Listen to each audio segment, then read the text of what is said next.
Tamil Nadu MBBS BDS கவுன்சிலிங்கோட third ரவுண்டுக்கான new date வந்து ரிலீஸ் பண்ணியிருக்காங்க. ஸோ ரிஜிஸ்ட்ரேஷன் அக்டோபர் 25 ஈவினிங் 5 மணி வரைக்கும் பண்ணிக்கலாம்னு சொல்லியிருக்காங்க.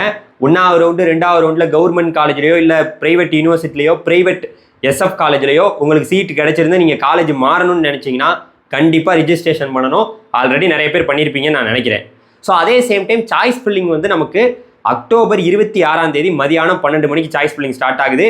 அதுக்கு முன்னாடியே நமக்கு வேக்கன்சி வந்துடும். எம்பிபிஎஸ் பிடிஎஸ் சீட்டு எவ்வளோ சீட்டு கவர்மெண்ட் காலேஜில் இருக்குது, செல்ஃப் ஃபைனான்சிங் காலேஜில் இருக்குது, ப்ரைவேட் யூனிவர்சிட்டியில் இருக்குன்னு கொடுத்துருவாங்க. வெயிட் பண்ணி பார்க்கலாம். சாய்ஸ் ஃபில்லிங் எப்போ முடியுது? அக்டோபர் 29 ஈவினிங் 5 மணி வரைக்கும் நீங்கள் சாய்ஸ் ஃபில்லிங் பண்ணிக்கலாம். சாய்ஸ் லாக் வந்து பண்ணி முடிச்சு எம்பிபிஎஸ் பிடிஎஸ் சீட்டு எப்படியெல்லாம் லைனாக ஆர்டராக வைக்கணுமோ வச்சுக்கலாம்.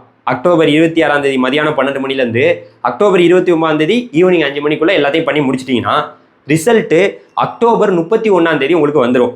யார் யாருக்கெல்லாம் காலேஜ் வந்து தேர்ட் ரவுண்டில் எம்பிபிஎஸ் பிடிஎஸ் சீட் அலாட் ஆகுதோ அக்டோபர் 31 அந்த மாணவர்கள் நவம்பர் 5 காலேஜில் போய் ரிப்போர்ட் பண்ணணும்.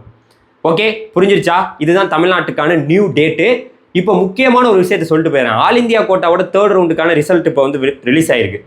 ஸோ அந்த இதில் யார் யாருக்கெல்லாம் அலாட் ஆகிருக்கோ அந்த மாணவர்கள் கரெக்டாக அக்டோபர் 24 நவம்பர் 1 காலேஜில் போய் ரிப்போர்ட் பண்ணணும்னு சொல்லியிருக்காங்க.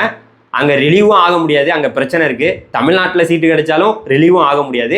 எல்லா பிரச்சனையும் இருக்குது. சீட்டு கிடைச்சா ஜாயின் பண்ணணும்னு நினைக்கிறவங்க கரெக்டாக தமிழ்நாட்டில் சாய்ஸ் ஃபில்லிங் பண்ணுறீங்களா, இந்த டேட்டில் கரெக்டாக உங்களுக்கு பிடிச்சதை மட்டும் வைங்க. பிடிக்காத வச்சு உங்களுடைய செக்யூரிட்டி டெபாசிட்டை வீணாக்கிறாதீங்க, கரியாக்கிறாதீங்க. Thank you very much. நம்ம சேனலை தொடர்ந்து ஃபாலோ பண்ணுங்கள். உங்கள் ஃப்ரெண்ட்ஸ் யாராவது எம்பிபிஎஸ் பிடிஎஸ்க்கு இப்போ வரைக்கும் தேடிக்கிட்டு இருந்தாங்கன்னா அவங்களுக்கு இந்த வீடியோ ஷேர் பண்ணி விடுங்க. பை.